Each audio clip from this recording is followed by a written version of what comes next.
Welcome everybody to Hope for Our Times. Guess who's joining me today? Guess who? Are you guys ready? Well, I know you've already seen his name in the description, so I might as well just move on from there. Please welcome James Kaddis, my short Mexican friend. James, how are you? You know, I'm speaking with a slightly calmer voice because everybody says I scream too much. So how does this sound? Yeah, I don't want to tell you how. I don't want to tell you. So I'm back in North Carolina, right? And people back there, they know you. Like my voice? Okay. All right. Okay. Sorry, everybody. I'm trying to contain this. James is my tall Egyptian friend. James, people are excited to have you join me. I know they are because they were asking me in North Carolina, when are you going to have James on your program again? I said, maybe, maybe. Are they still shocked when they see that I'm 6'4"? Yes, everybody is. And they find out you're Egyptian. You're 6'4" Egyptian. Not Samoan? Not well, what? I mean, how do they not know that I'm not Egyptian when I speak Arabic? Once they listen to you, then they know. But if they're not paying any attention, they just think you're Mexican or Samoan or something like that. The folks out in North Carolina are wonderful. They are. You have to say Carolina, not North Carolina. You have to say Carolina. Or Carolinas. No offense to anybody in South Carolina. It was great. It was a great time back there with Pastor Alex. Okay, hey, let's just start rolling because I got a lot of ground to cover. You've done some videos I'm going to ask you about. Check this out. I have everybody. Hold on to this. We're going to come through this at the end. I have 10 rapid fire questions to go through with James, but we're not going to get to those till we get to the end. We'll do the rapid fire, but right now, I'm just going to go here. James, let's talk about the Temple Mount. Historic moments on the Temple Mount. I happen to know that you have a lot to say, including 43% increase in Jewish visits to the Temple Mount. James, let's roll through this. I got several things to ask you before we get to the 10 rapid fires. Go away. Yeah, pretty significant things on the Temple Mount. Perhaps one of the most significant, besides the 43% increase, which is substantial. Matter of fact, they say it's probably the largest increase of people praying on the Temple Mount, Jews specifically on the Temple Mount, since 1967, which is a pretty remarkable number. It's a pretty remarkable stat, which speaks to the idea that the Overton window continues to be pushed and the acceptance of the existence of a temple on the Mount is becoming more normalized. With that said, there was an organization within Israel that released a very offensive, that's what I'll call it, an offensive virtual AI created video that shows El Haram El Sharif, which is the Golden Dome in the Al-Aqsa compound there on the Temple Mount, actually going up in flames, not like it's burning. I saw that. And then turning into the temple, right? I saw it, yeah. And of course they're singing one of the more famous Jewish prayers, which by the way sounded absolutely beautiful. And the only people that chimed in on that was Qatar. Qatar was very, very angry over that. And basically it's interesting because even Sheikh Mohammed, who of course is the prime minister of Qatar, and presumably, we'll just leave that be. I mean, I don't trust him for one lick. But his brother just recently jumped in on another statement that basically said, we are Hamas. So, Qatar is not friendly towards Israel. Neither is it friendly towards the interests of the United States of America. It claims it is, but they're not. Whether or not there's a massive air base there, it's the biggest air base that we have in the region. They're liars. But with that said, and perhaps more significantly, Qatar seems to be the only real state that's making a nasty noise over this. So you look at that, you look at the fact that you've got this massive increase on the Temple Mount. You've got the fact that the President of the United States, through his own ambassador, is commissioning the insertion of a prayer that he writes for the peace of Jerusalem, as well as for the hostages in the Western Wall, with a promise that he'll be visiting the Western Wall again. Mind you, the only president in American history to visit the Western Wall as a president, functioning in his capacity, who will also visit it again. it's pretty remarkable. And then to see the Kohanim prayers happening on the Temple Mount again, and watching the Israeli police allowing it to happen, and in some cases removing certain Islamic groups from the Temple Mount during Ramadan, and no one saying anything about it. All of these things are great indicators that we're going to see some significant changes there on the Temple Mount sooner than later. That's all really important news, and the kind of news that a lot of people should be yelling from the rooftops. So right over James' left shoulder, for everybody that's not familiar with it, there's that gold dome. That thing. Right. So check this out. I was there in 2015 or something like that, James. And I had an app on my phone at the time, and it had a rocket that hit that gold dome and blew it up. And I was standing on the Temple Mount, and I was getting ready to make a video. And you know, you can't video up there, so we were being pretty secretive about it. And then the guy that was with me said, "Man, you better not do this, or they're going to come out and kill you." And then I watched that video the other day. It must have been yours where I saw it. And I'm watching this thing going, oh, wow, here we are like 10 years later watching this thing, and what's going on? But also, while I was gone, North Carolina, I think it was in North Carolina. It could have been when I was in doing the Greece and Turkey Footsteps tour. The MBS in Saudi Arabia is made some more vocal statements about, listen, the Temple Mount belongs to the Jews. Yep. And, you know, so I'm still hearing that. So I was telling somebody, I said, this goes back to pre-October 7, 2023, and that was one of the issues that that helped contribute to that war. Yeah, 100%.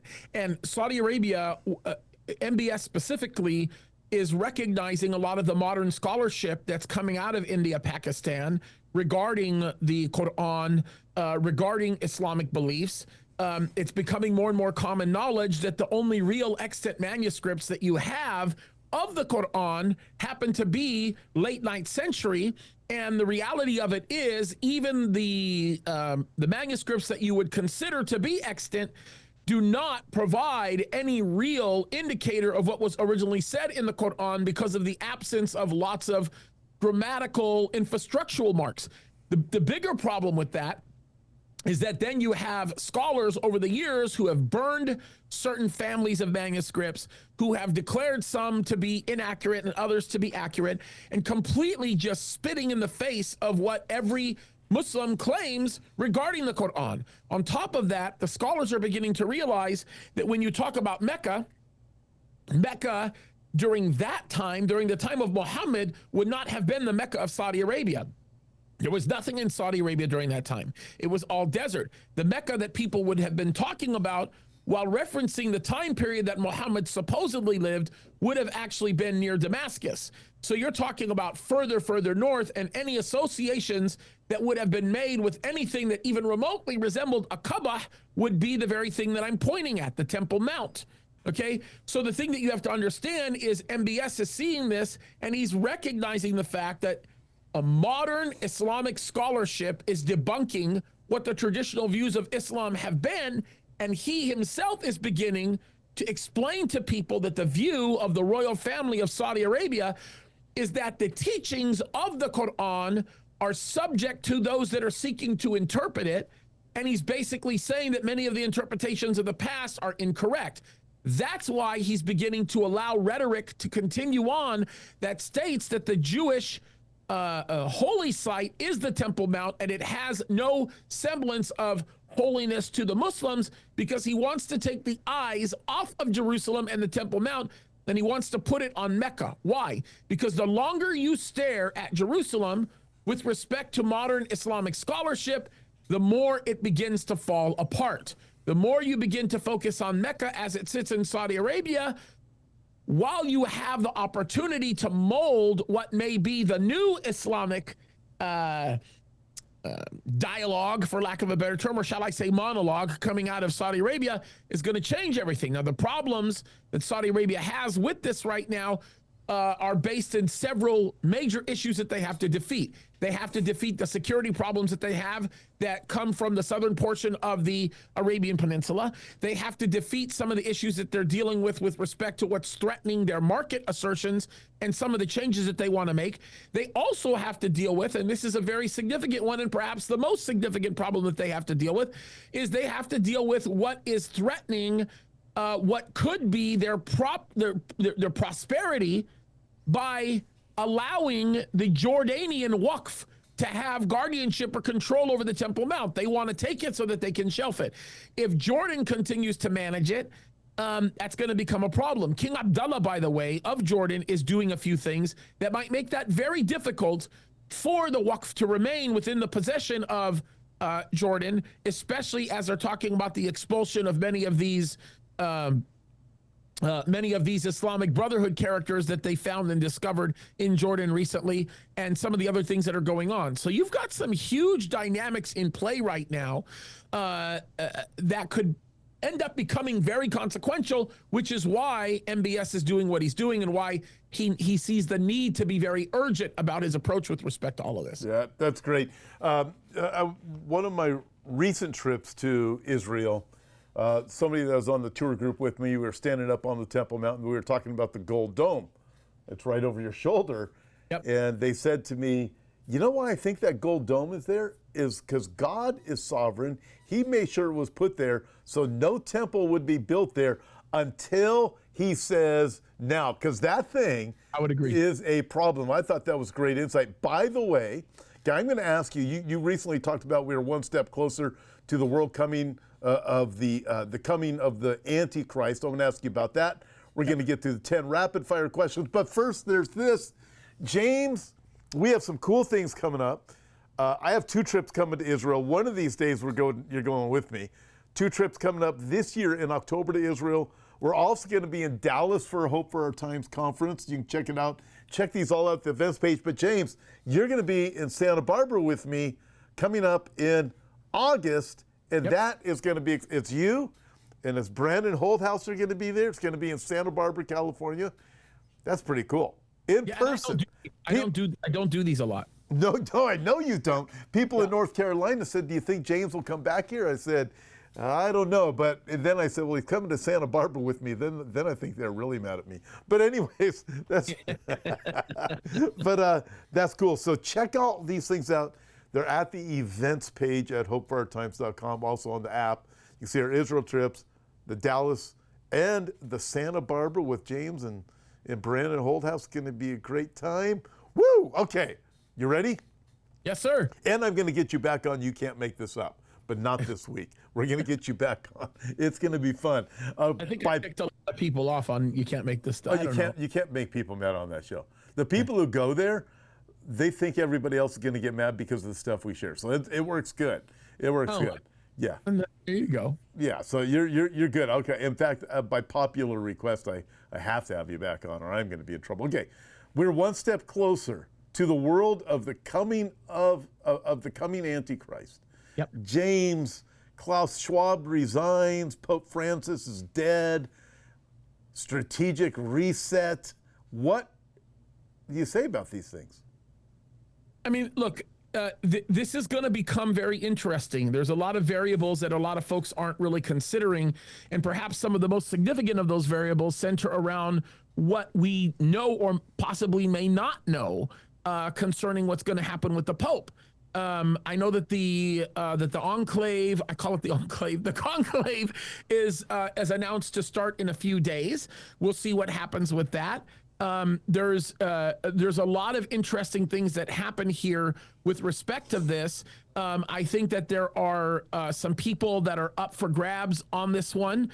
One of them happens to be one of the prominent cardinals in Jerusalem, which may be a possibility. But there's so many things that are going to happen geopolitically that have to happen geopolitically that I think the Vatican may have a very heavy hand in. We just don't know, quite frankly. What's interesting with the Vatican is the only country that does not fall into what would be, in essence, all of the standard demarcation indicators And it's kind of saying like the same thing. It's like, ATM machine. But in essence, it's the only one that you don't utilize regular tools that you would in geopolitical analysis, because everything is subjective to some issues that no other country faces. So the situation with the Vatican is interesting. Klaus Schwab going away at 88 is also an interesting thing. By the way, this is interesting.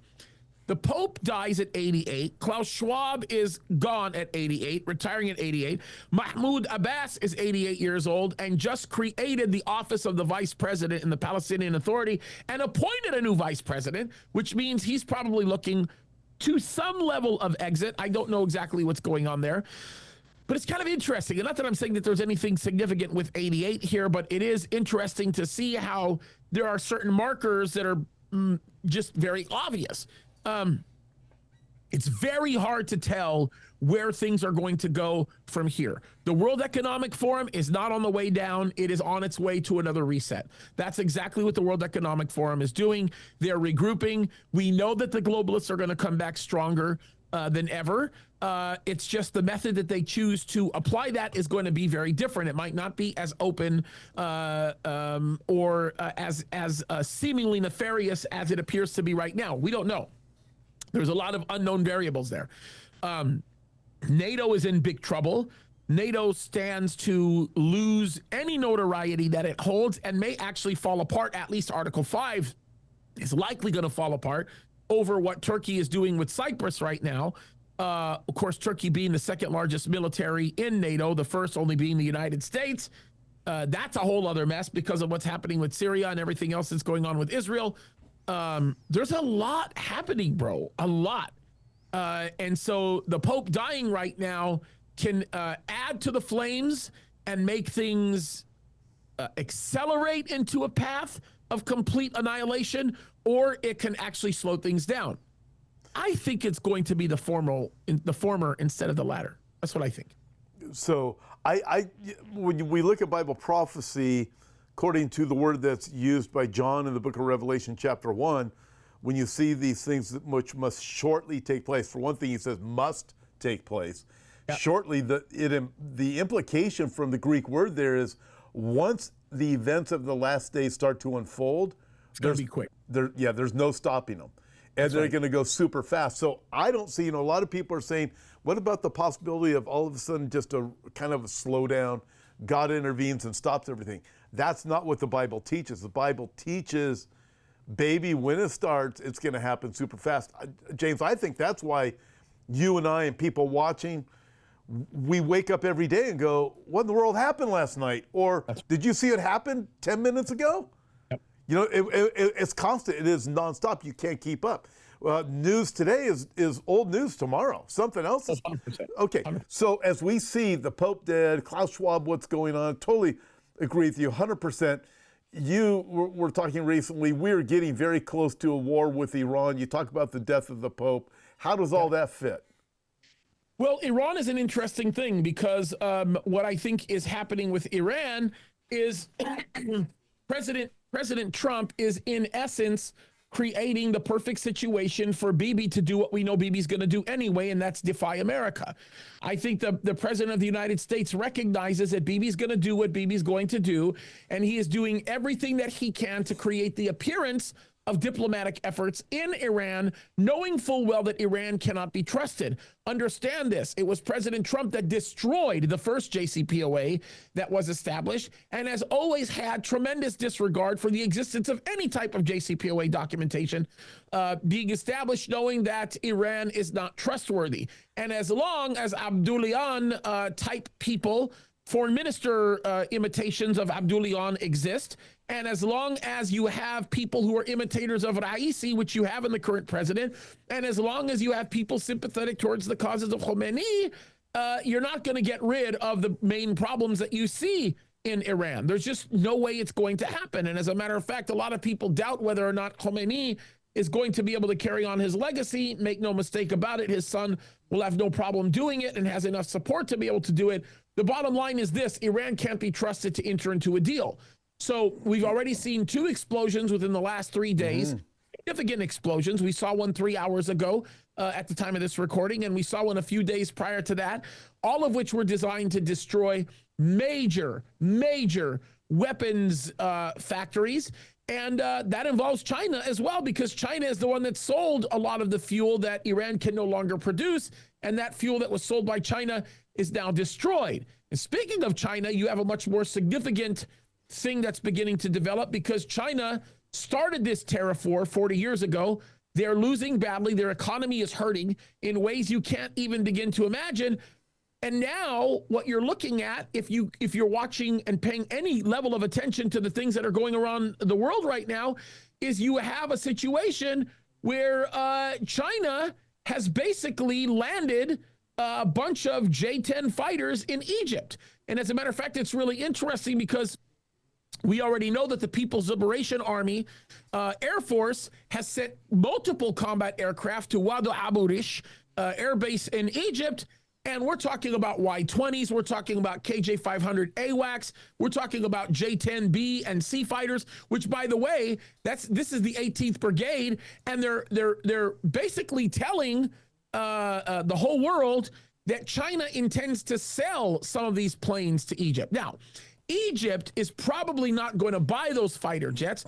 My guess is Egypt is using that to dangle something in front of the President of the United States to get him to agree to better equip all of their F-16 Vipers that they have, which, by the way, they have the largest group of those, Egypt does, and they're looking for some sort of mechanical type upgrades, systems upgrades, avionics, that kind of thing, in those F-16s. And I think that they're using that to kind of spark up what they perceive to be as a little jealousy-based incentivization to enter into a deeper relationship with America with respect to arms sales. Now, that's going to be interesting, because this is an indicator of how much in trouble, how deeply in trouble China is in, because as we've talked about, the problem with China, it's one that's a lot bigger than a lot of people want to admit. And I think that this is really important. And I probably should just explain this for just a second, because there's a lot of yahoos running around right now that are saying that, well, China is going to destroy America, and the economies are because of China. Yeah. Nothing could be further from the truth. Like, let's just look at this for a second, right? Like, if you just take the overall tariffs on Chinese goods that the United States has employed upon them, or deployed upon them, whatever term you want to use, it's 124%, and some of their goods as high as 245%. Trump has given a single month exemption to organizations, or 4 organizations, to regroup and develop where they're going to get their supply chains from temporarily. Groups like Apple and Nvidia and Microsoft are going to be the beneficiaries of that. The problem for Chinese manufacturers, and this is something that has to be understood, is not just the tariffs, but the uncertainty of timing and sudden changes to the policy. They say that nobody is willing to make a big move on production shipments until trade landscape becomes viable to them, or more predictable. And this actually is a very nice way of saying that the Chinese factories are the ones that are in the biggest problem. And this is why I say that Trump is an absolute genius. Why? Because all of the Trump tariff actions are being widely criticized by all the media as being somewhat erratic. Okay, they're saying that they're being poorly planned and so on and so forth. But what they don't understand is that this is, in essence, the real leverage that Donald Trump has. He's creating the uncertainty on purpose. He's creating the uncertainty on purpose, and that is, in essence, shutting down the Chinese factories. And that's the thing that people don't see. I mean, if you think about it, look, the U.S. is 15% of the Chinese market export. Okay, that's nothing if you really think about it. By the way, that is substantial. But their next largest partner outside of Hong Kong is going to be Vietnam at 4%. Tell me, their economy is dead. They're in trouble. No way their economy is survivable. Oh, James, I did a short update the other day with Britt Gillette, and Britt gets it. He understands. He does get it. And in fact, he did an entire presentation, it was probably an hour long, on the economy. He got into China. Yeah, it was great. So China, what you and I have talked about this. So many people in the prophecy world have totally misinterpreted the whole issue with China in the last days.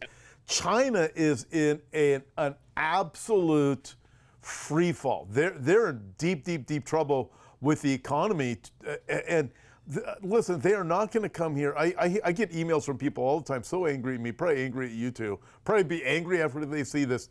China is not going to come over here to the shores of Los Angeles and San Francisco and launch a ground war against America. It's not going to happen. And China's in deep trouble economically. Unbelievable to look at the facts on what is really going on with the world's economy. Quite frankly, the strongest economy in the world right now is America. And for people saying this tariff war is going to destroy America, no, you negotiate from strength, and Trump is negotiating from a position of strength. And plus, this end time, the whole end times monetary system is going to be set up through this. There's a great reset that's coming. Britt and I talked a little bit about that. That's still coming.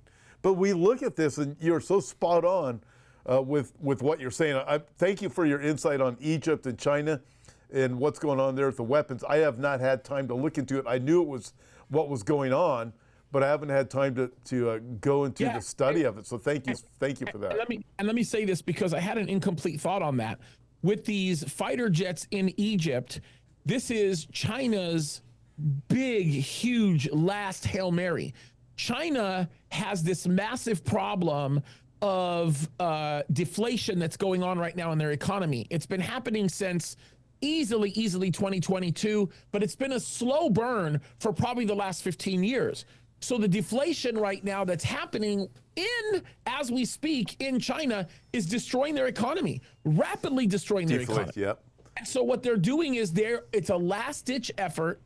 They are trying to jumpstart their factory production and supply chain production by selling military-based arms equipment. The problem is they're not going to be able to do that effectively unless they create a crisis. So they're trying to create a crisis right now through the imposition of these reciprocal tariffs by convincing America's trade partners that they'll become a better trade partner, but they have forgotten the 40 years worth of history where they've pretty much stolen, ripped off in everybody's face, and nobody's going to buy it, including and especially the Middle East. But they're trying to market to the Middle East to jumpstart their economy, at least give them another day or two to live. China's they're in so much trouble, plus their population situation. Okay, we're going to get to the 10 rapid fire questions in a minute. One final thing, and then we're going to the 10 rapid fires, because I want to get to them all. All right. Protestants, young people are leaving the Protestant church faith, going to Catholicism. I know what you're thinking on this. I agree wholeheartedly. I've been mentioning this lately, the exact same reason, but you articulate it so well.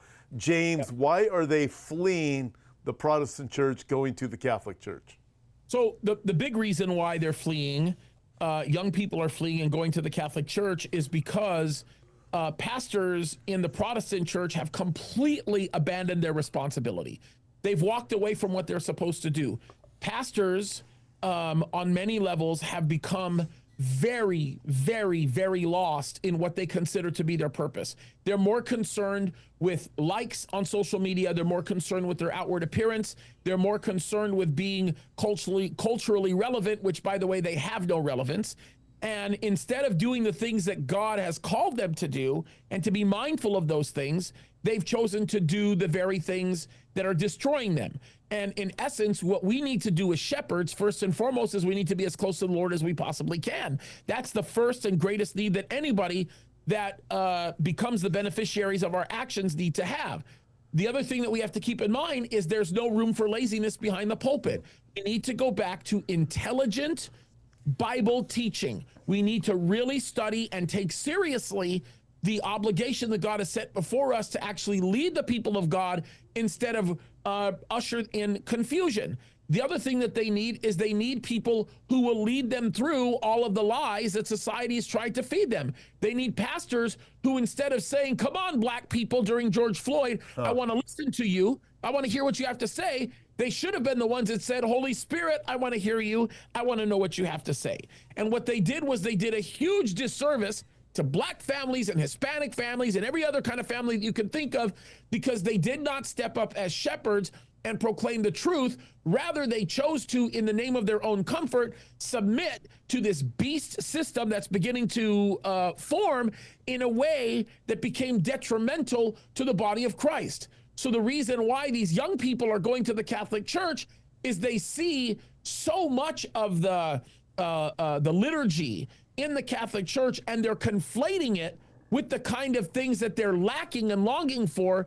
They're going to be very grossly disappointed because they're going to realize that the liturgy is not what they're looking for. Remember, correlation is never causation. Okay, that's it's a super important thing. So they're making this huge mistake, and they're going to realize that they're turning up very empty. This is the reason why people like Charlie Kirk are making a huge and substantial difference in a lot of people's lives.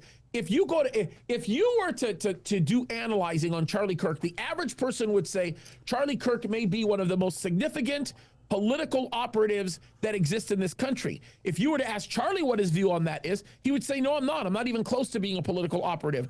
I'm recognizing that there has been a massive abandonment of biblical theology, and it's my job to bring into the culture what God intended for young men and young women. And I see God is calling me to go to the college campus to bring that, and it's becoming an issue that the average person on college campus really isn't thinking about when it comes to politics. They're thinking about their own life value, their own life worth. And the only way you can make that work is by bringing into fruition what the scriptures teach, instead of being worried about what everybody else is going to think of you. 1,000%, James. 1,000%. I look at this, I was raised Catholic as an altar boy, went to Catholic school and all of that stuff. And what's happened is, just like you said, the Protestant church has really, by and large, lost its way. I mean, you and I know how many Protestant pastors are there that are out there, even in the Calvary Chapel system. And I don't want to throw all Calvaries under the bus, because some of our best friends and closest colleagues are Calvary pastors. But how many of them now wouldn't give you or I the time of day, don't want to hear about Jesus coming again, don't want to hear about judgment, just want to do the big group hug. You remember this. It was probably about 3 years ago, you and I were talking. Could have been 4 years ago. We did a program. There's a guy who went back, a young guy went back somewhere back to the East Coast to open up a Calvary Chapel and decided to close it. Remember this?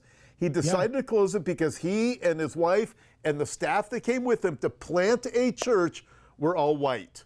Therefore, we can't minister because we're all white. And it was just, I mean, you've got to be kidding me. But that is what's happened. And that movement is still, it's growing. It's not shrinking. And people are looking for the truth. They're not going to find it in the Catholic Church, but the Catholic Church brings a type of reverence and an awe and that type of thing.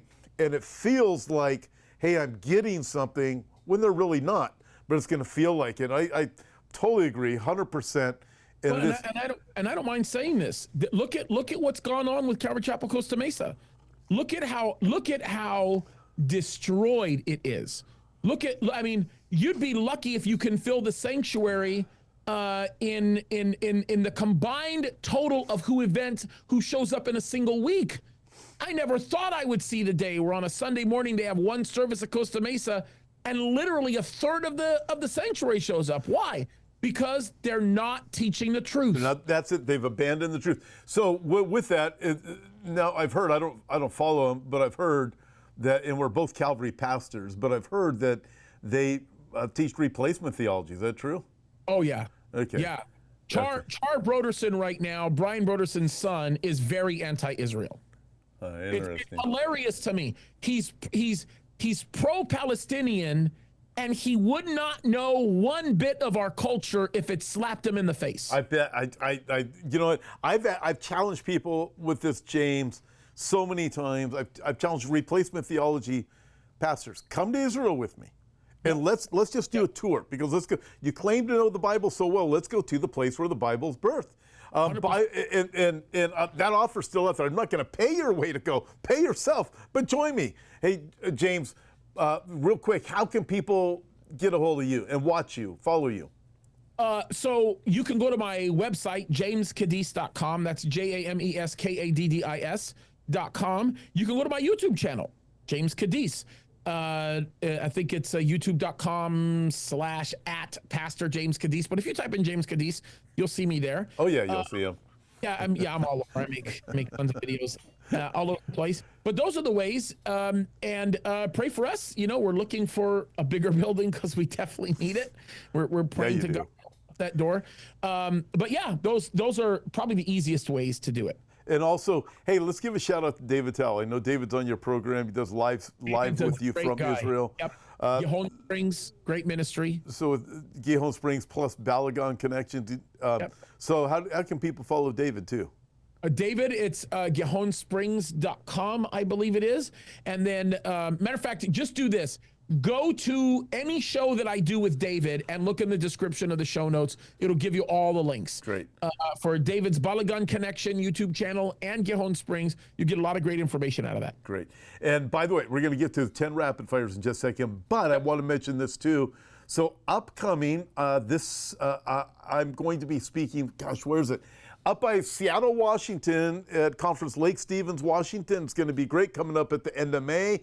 Check out the events page. Also, I'm going to be in Phoenix, Arizona at a prophecy conference there, Friday, Saturday, and Sunday. The first weekend in June, I believe it is. Pastor Dave Bowen out there. And then we're going to be all the way down to Mexico, Calvary Chapel, Rosarito. Going to be down there for Hope for Our Times conference there. And again, we're going to be in Dallas, and we have our Israel trip. But James and Pastor Brandon going to be joining me in Santa Barbara, California, in person. James Kaddis with Pastor Brandon, the two loudest people I know. Man, this is going to be one exciting conference. But everything, it'll be, folks, it'll be fantastic. You guys have never been together before. This is going to be exciting. Oh, I've done a few things with Brandon. Oh, you have? I didn't know that. Hope for Our Times. The last two Hope for Our Times conferences I went to. Oh, that's right. The one in Temecula you were both at. I forgot about that. The one at Temecula and then the one that was at Joe's church. That's right. I forgot about. Well, this is just you two and me. Nobody else. I went up right after Brandon and I told everybody, let's go, Brandon. Let's go. Oh, that's right.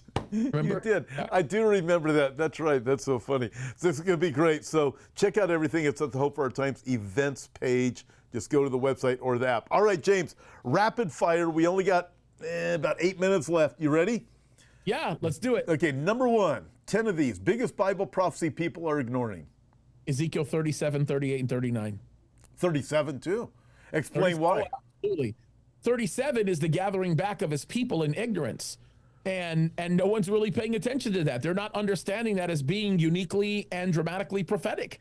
And it's literally being fulfilled as a slow roll. We're seeing it happening right now. It hasn't been completed in its fulfillment. It's literally happening. Every time an attack on a Jew happens all over the world, it encourages Jews to go back to Israel. We're watching it happen, and they're coming in unbelief. We're watching it. Yeah, I would say in chapter 36 would include that too.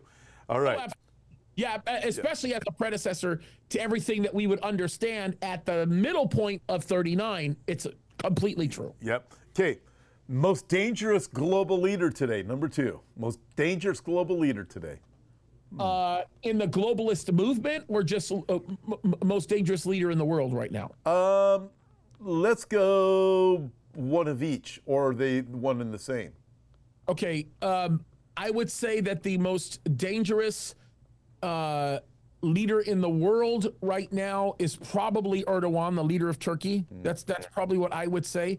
I would say he probably is the one that that scares me the most in terms of that. In terms of the globalist movement, man, that's a tough one. You know, I tell you what, let's save that one, and next time I'm on your show, we'll talk about the 10 kings. Yeah, well, so the 10 king problem is being promulgated by 3 specific leaders, and so my thought is kind of weaning between all of those. Who are 3 specific leaders? Three specific leaders that I think could really change the movement of globalism, and one of them is not one that anybody would ever think of. One of them is MBS. Totally. Yeah, but I mean, in terms of we would think of it, but you know, everybody else would. Yeah, but the average Joe isn't gonna really isn't gonna really think of it. It's interesting. I would say that it's between MBS, it's between Putin, and believe it or not, Trump. And when I talk about Trump, I'm not putting it in a damaging light. Yeah, you're not saying Antichrist. You're just saying here's facts. Yeah. Meaning his policies are going to force nationalism Yes. Yeah. to become the prominent picture in many nations, while the globalists will seek to regroup and re-strengthen. Great. And In other words, an unintended effect yeah. of Donald Trump's actions, because I think Donald Trump's going to go down as one of the best presidents we've ever had in America. If we're here that much longer, Gonna make me mad, but who cares? I mean, who I don't care. Who don't you make mad? I mean, we start looking at Erdogan is much smarter and much more powerful than most people think. Number 3, Temple Mount, more tension or more access in the next, say, 6 months? Both. Way more tension and way more access. The funny thing about the tension is the tension will be ignored in the policy implementations, which is what's going to create more access. And we know that Jerusalem becomes the focal point, and that Temple Mount has to become the epicenter, and it will, because we know what Bible prophecy is. Number 4, one nation to keep a serious eye on besides Israel. Hands down, Saudi Arabia. It's not even a question. That's an easy one. Very cool. More dangerous, Iran or China? Number 5. China, definitely. And Do you think it's because their economy is collapsing and they've got to? They're dying. They're gonna. Within the next 2 years, they are the more dangerous nation. They have to do something. They will resort to desperate measures to destroy the world around them in order to buy themselves more time. Iran doesn't have the sophistication to do that. China does. Yep. Great.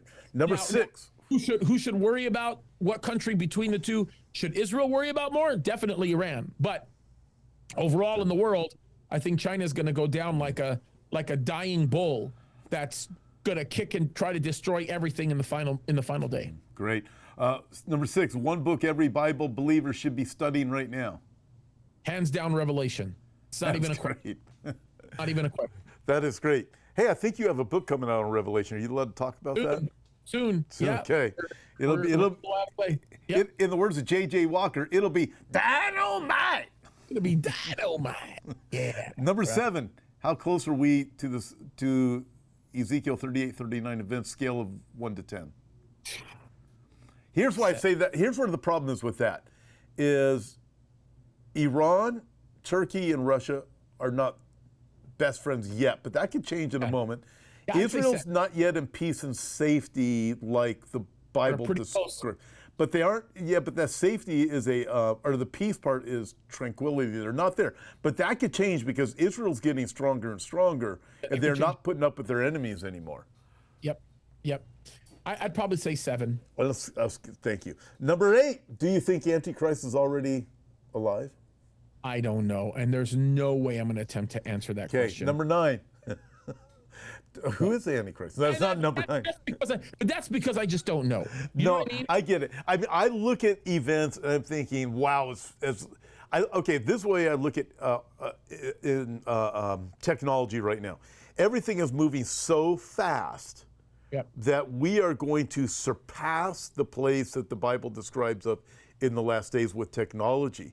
So based on some of the things that are taking place with technology, based on Genesis chapter 11, verse 6, at the Tower of Babel, where God says, behold, there's nothing that man has set his mind to do that he won't be able to accomplish. We're going to stop him. So he judged at the Tower of Babel. We are almost at that place, and that's why I think we don't have a lot of time yet left. So I am guessing Antichrist is probably alive, but I don't think he knows who he is.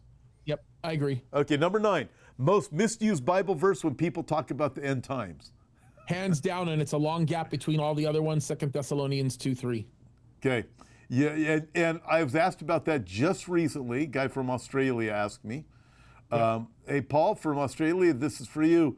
So at least I think it was Carrick from Australia asked me this one. So it was you and Andy Woods and Don Stewart, the 3 of you are all on the same page, 2 Thessalonians chapter 2. There's some other guys that are the opposite. And I said, well, Andy and Don and James are 3 of the best Greek scholars that I know. So take it for what you want. Your position, real quick, we only got about a minute left.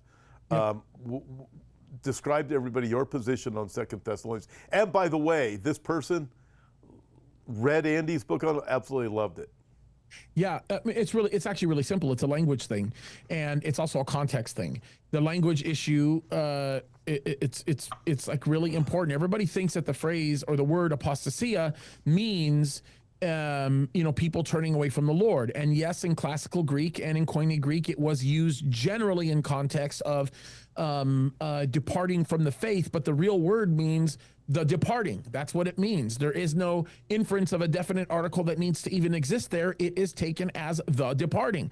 And the context of 2 Thessalonians has everything to do with the rapture. And so the discussion here is very simple. You even see the Apostle Paul saying this in that passage where he says, look, I've told you this before. I've talked to you about this. So we know that the Apostle Paul is reiterating a principle that he has already talked about. A lot of people say, well, why in the world would he not deploy the term harpazo in 2 Thessalonians chapter 2 that he used in 1 Thessalonians chapter 4? Well, the reason is if you're trying to reiterate a principle or explain something, you're not going to utilize the same words. If you go up to somebody and you say, Jack ran up the hill, and then you say, James, I don't know what you mean. What do you mean when you say Jack ran up the hill? And my explanation to you is Jack ran up the hill. Is that a reasonable explanation? No. I just shared the same words that you asked me to expound upon.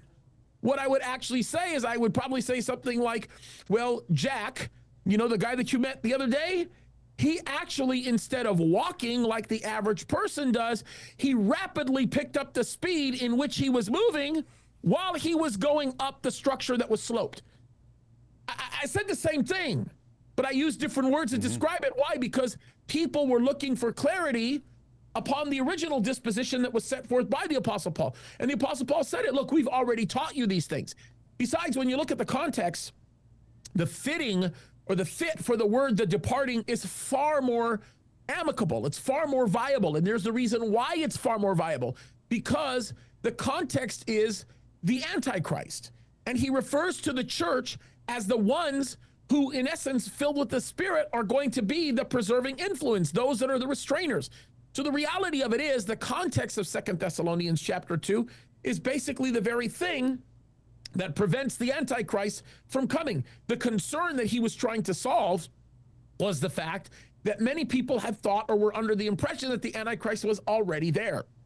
And so, again, probably making some assumptions. My guess is they were probably fearful of the fact that Caesar Nero himself was the Antichrist. There was a lot of questions that people had regarding who he was, and the Apostle Paul was simply saying, no, sorry, the Antichrist can't even show himself until the church has departed. It even gives the reason why. So that's great. I really appreciate your clarity on that. And and you're not saying that there isn't a great defection from the faith in the last days. There are passages that talk about that. Yeah, there are biblical passages that also support that. First Timothy chapter 4, the people begin doctrines of demons, deceiving spirits. Second Timothy chapter 4, it's they will not endure sound doctrine, talking about people going to church.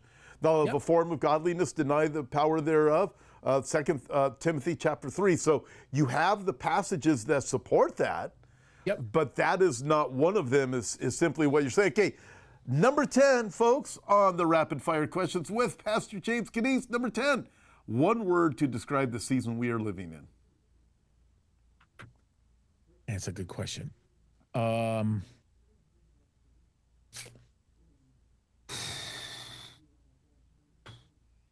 Urgent. Excellent word. That was great. I think urgent. That was great. James, that was a great word. That was, I think with that, I'm going to ask you to just give everybody your final word with that thought of mine, urgent, in just a second. However, again, everybody, don't forget, follow James Kaddis. You can follow him just about anywhere. Put his name in YouTube. Find him on his website. You can find him anywhere. Go to his YouTube channel. You can see all of his info in the description there. Make sure you do if you don't already. You probably already do. But if you don't, go there. And also our good friend David Tal, you can find him at Gihon Springs. And then go to the events page, Hope for Our Times, for all of the things that are coming up. The Israel tours we have coming up still this year, 2 more this year. plus the different places that I'll be speaking, including with James Kaddis and Brandon Holdhouse coming up in Santa Barbara. Going to be absolutely fantastic. Go to the events page, hopefortimes.com. James. Yeah. Final thought on the word urgent. What do you have to say to everybody? Okay, so you get some bonus insight here. The number one thing that the richest people in the world invest in. Do you know that answer, Tom? You have an idea what that answer is? No. Number one thing that all wealthy people invest in more than anything else with their money that they invest in is time. They buy time back everywhere they go. And the reason why they buy time back everywhere they go is because they recognize the fact that time is the only asset that they have that has a fuse, that is limited. And it's interesting because I think urgency is a great way to describe the fact that we're running out of time and most of the world doesn't realize it. The average person will, that's been, robbed of a biblical understanding of how money works, will actually give up of their time to make a few extra dollars. I will pay a few extra dollars to save myself time because my time is a lot more valuable. I'll give you a great example of this and how this applies spiritually. By the way, just a quick note. If you ever dream of becoming wealthy in one way or another, financially speaking, okay, you'll never get there if you don't buy time back. Time is the investment that is the ultimate investment you can ever make. There's lots of biblical principles for it. There's a lot of biblical models that you can follow in doing well in business that relates directly to that point, okay? And I'm speaking from experience. But let me just simply give you the perfect example of this. I'll actually do it in two different ways. The first thing is, if I am standing in front of you right now, and you know that I'm a multimillionaire, let's just say I'm a billionaire, and I hand you a check for $10 million, and I say, this is yours. Only one condition that I have for that $10 million, and then it's yours. No questions asked. Here are the contracts. Here you go. And you say, okay, that sounds great. What's the condition? Because I can stomach a lot of things for $10 million. And I say, the condition is jump off a building to your death. You wouldn't do it.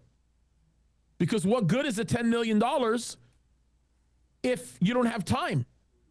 And God wired us that way. The reason why we look at that and we say, no, that's a no-go is because God put a vacuum in us to recognize the need for time. Now, with that said, God's given us a short amount of time on this earth during a period that is like none other.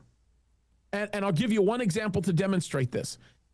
If we don't maximize the time that God has given us, we allow ourselves to go down a road of complete denial of the wonderful gifts that he's put in our hands. I'll just give you one example of this. I had two grandfathers. One was a pastor in Egypt for 35 years. He was a Baptist minister. The other one was a pastor in Egypt for 65 years.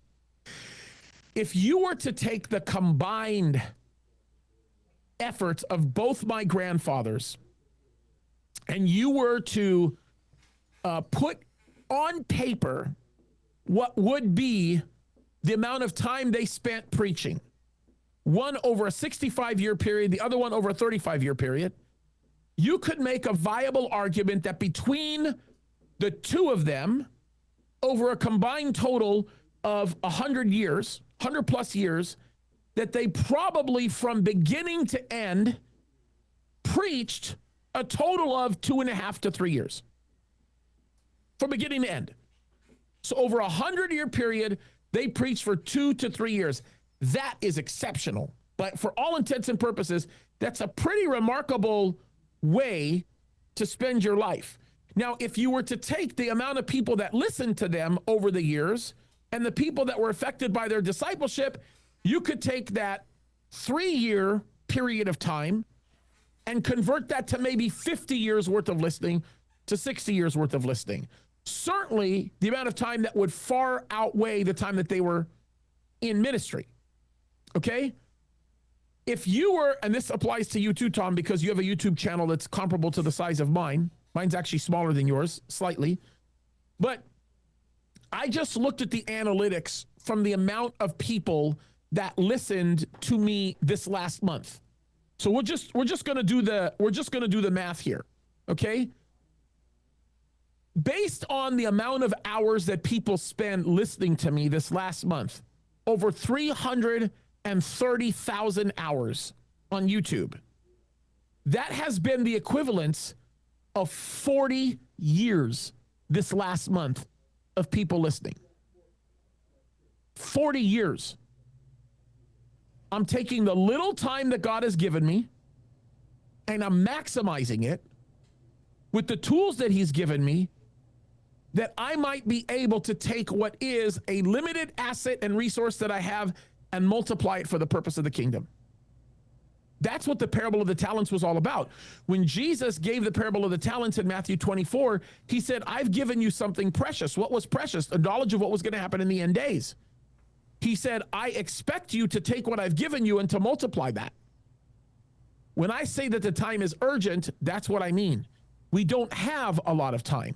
And by God's grace, with all that is said and done, up until this current point, I'd have to go back and update the number, but I would venture to say that the amount of listening time that people have had in listening to me with all the work that I've done in the past 30 years well surpasses 1 million years. That's a lot. And you know what? I bet you your numbers are pretty close, Tom, to the same. Yeah, and more. Well, you know, it is this parable of the talent. And this is just a reminder for everybody watching is you use whatever it is God has gifted you, and you never want to say, well, that's not enough, so I'm not going to do anything. Whatever it is, therein lies your reward. So you go for it. You do not want to be the person who says, well, Lord, here's the talent you gave me. I didn't do anything with it. And Jesus cautions against that. James, think about it. Jesus is coming soon. Lord, I was scared of your coming, so I didn't really say anything because I was just getting ready. I was prepping. Yeah, I was. Yeah, no kidding. Exactly. Not that there's anything wrong with prepping, by the way. I mean, I think you need to be wise. And you know, the rapture happens, and somebody else will break in our house and take our stuff. That's okay. But if you need it, you've got it. I think it's wise. I think it's just wise. Like Joseph in Egypt, it's a wise thing to do. But don't worry about it when the rapture happens. That's right. That's right. They'll take care of your dog, so you don't have to worry about what's going to happen to your dog. They'll break in your house because they love animals, and they'll take care of your dog. They might eat my dog. I don't know. All right, we'll wrap it up there. Everything was going great till then. No, James. Don't edit it. Don't edit it. Oh, no, we'll roll with it. Hey, thank you, James, for joining me. That was great. Love you, bro. Okay, love you too, and I'll be talking to you soon. See ya. All right. Okay. Bye.